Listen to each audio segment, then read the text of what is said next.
Hi, I'm Matt from HockeyReviews.ca, and this is a True TF9 skate review. So I did a snapshot review comparing this compared to the customs, and you can check that video. I'll link it over here. This one is just actually on the ice after using this. But before that, if you are making any purchases to any hockey equipment and you're in the United States, please check out the link in the description to Pure Hockey. Clicking that link, making a purchase gives me a kickback, so it helps support the channel so I can keep doing videos like this and making more content. If you're outside of the US or if you just want to support me another way, please check out the link in the description to buy me a coffee and Patreon. If you also just want to support the channel, check out the link in the description to buy me a coffee and Patreon. Clicking that link and supporting me that way, everything from there will go back into the channel so I can keep making these videos and doing hopefully longer reviews. So unfortunately, I won't be able to review these skates in terms of long-term, how they hold up, stuff like that. I mentioned in the past, my True custom skates broke down. I won't be able to talk about that. I also can't talk about how good the shift steel is, which is this stuff, the Shift Onyx, which is their black steel, because I swapped it out for the step steel that I originally got with my True Customs. Something about this sharpening or the profile of it just threw me off too much, so I had to swap it out after the first skate, and I didn't want to bring these back to the shop to get them redone because I didn't really have enough time. But with that said, the reason I want to do this video is because there's been a lot of stuff about fit of these skates online. And that is a very important part to me because obviously when you're buying skates, fit is the most important thing. And in my opinion, more important than the tech level and stuff like that. So when I did this review, I said that these fit half a size smaller. So I'm normally in an 8.5 skate for retail, whatever I like. These are about an 8, but they're like custom, and I have to wear super feet with them. So my toes don't jam against the end. If I don't wear super feet, my toes are totally jammed and they're way too small lengthwise. Super feet kind of pulls your toes back like this so your foot doesn't totally collapse, and then I can get enough room in them. These skates are more than half a size big than the CCM ones I have in a few different places. So one, I wore it with these fine, and I noticed my feet touching the ends. But the only reason I've noticed my feet touching the ends is because my foot would basically just shift in and out of them, and I couldn't get them snug enough to really hold my foot back so the toes wouldn't jam. So first of all, I didn't tie them super tight because I generally don't tie these skates that tight, and I wanted to compare the two.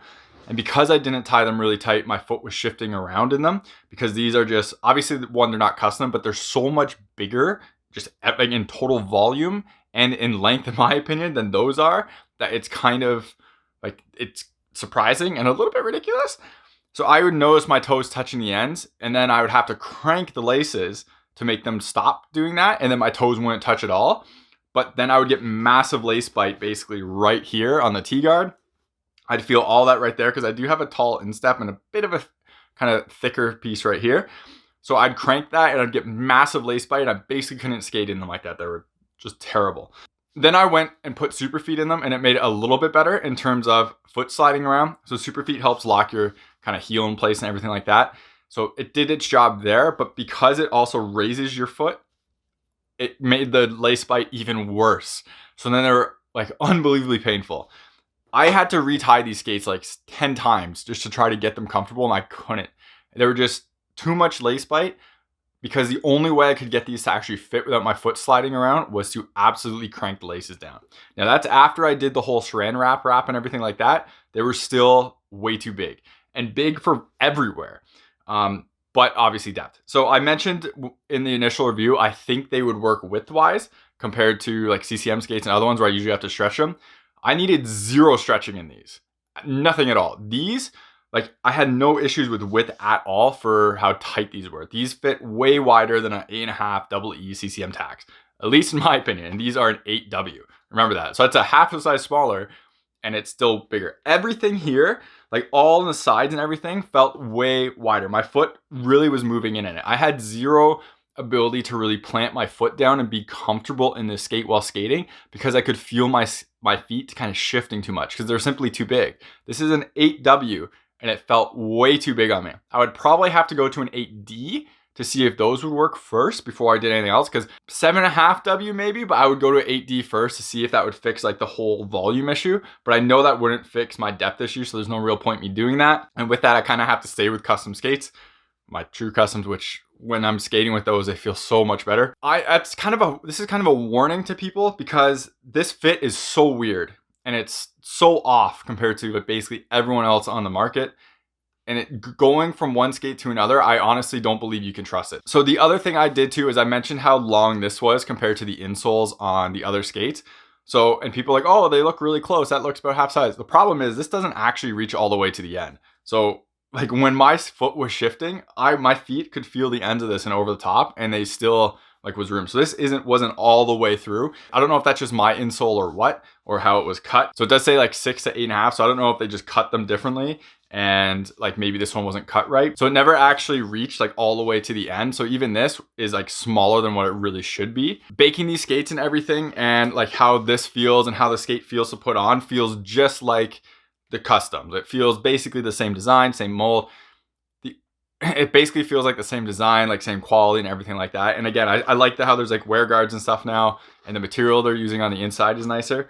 But I just could not use these skates because of like the lace bite issue was too much, and because they were too big. I even swapped out this tongue. So put this tongue, which I like, which is a bit thicker, is counterintuitive to the whole lace bite part, but I was hoping it would give some padding. It didn't help at all in terms of like actual fixing my lace bite, and it was just terrible. I can't really wear these skates anymore because honestly, one, it hurts too much, and two, my like skating is just awful with it. When I'm skating, I don't want to be like hindered by skates, and my AS1s I skated much better on than I did on these, just because they fit better. And like I said, my foot was moving around in this way too much, and then when I cranked it to kind of lock my ankle and everything in place, it just was too tight, and I couldn't, like the lace bite was too much, I couldn't move. I have no issues recommending these skates from like a performance standpoint and from what they're actually built up on, because I have a feeling they will last as much as the customs do.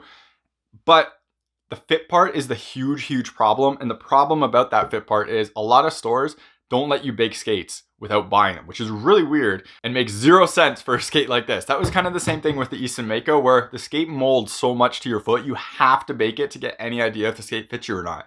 For this, so when I put an 8.5 TF7 on, so the one step below this, it felt too short. And then I baked one just to see how it would be, and it opened up so much that my toes weren't even close to the ends, which was my experience with the TF9s as well. When I got these ones, I actually did try an 8.5 on as well, just to be like, okay, am I wrong here or is this right? And once you bake the two, like these, once they're baked, my toes were not touching the ends, but the 8.5s were just massive. And normally I wear an 8.5 CCM in Bauer. So how can you not tell people, like how can a store not let people bake these skates when they're so off every other company's sizing? Now I know this is True's real first like move into the retail market for skates. Now they've done customs before, Canadian made customs and standard sizing, but these, let's be real, are kind of the first real move into there because it's its own line. It all has the sizing and everything like that. And they're not just based off like these molds. They got to adjust that because it's kind of weird and it's bad when you're trying to compare against other companies. Maybe they want to be different and kind of show that off, but it's really hard for anyone online to purchase these because you really have no clue what fit you are. So that's tough, and that's kind of disappointing to me. Everything else on the skate is fine and good, and like for the price point, they're amazing, but the fit is so important in skates that it's so hard to compare these to another skate because the fit just all over the place. With that said, do not ask me what size True skate you should go into because I'm not going there. I don't know what size I should be in because these are too big for me. So I cannot recommend anything at all. And I also don't want that on my conscience of me recommending a size and it not working for you.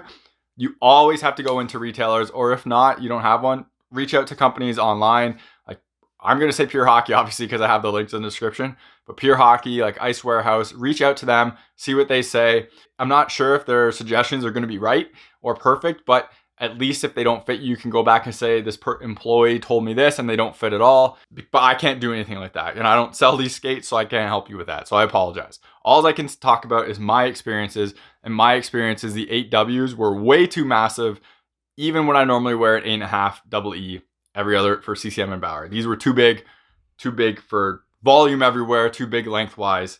So think about that. Remember that. And think about that when you're making your purchase on these if you are. Again, the quality of the skate is there. I would definitely recommend them, but you have to try them on and you have to bake them before you even come close to knowing what size you are. As well as I'm going to plug this to kind of back myself up a bit. Check out Mod Squad Hockey. This is kind of their logo and stuff. ModSquadHockey.com has a bunch of discussion on the TF9 skates, and other people are sharing their experiences. And from what I can tell, more people are on my side of these fit way too big than not. So check that out too if you want more proof. I'm not really just like blowing crap out of the air. I'm really trying to help. So check that out too. Try to figure out your own opinions on them. But basically, try them on. You have to try them on. You have to bake them. And use the saran wrap method too to really pull your heel back, but really do it tight, because if not, it doesn't pull all the way. So that's about it for this video. Hopefully it was helpful. If you do like this video, if it was helpful, please reach out to your manufacturer on social media, let them know. Helps me get on their radar. Like, I'm not a true sponsor person like all those other ones are, so I bought these on my own to try them out. And yeah, so if you do want to buy any hockey equipment and you are in the US, please click the link in the description to Pure Hockey. Making a purchase through there, it gives me a kickback and so helps support the channel. Otherwise, if you want to support me, check out Patreon and buy me a coffee in the description. Everything there will go back to the channel so I can be doing videos like this and making reviews. Thank you very much for watching, and take it easy. You're watching HockeyReviews.ca.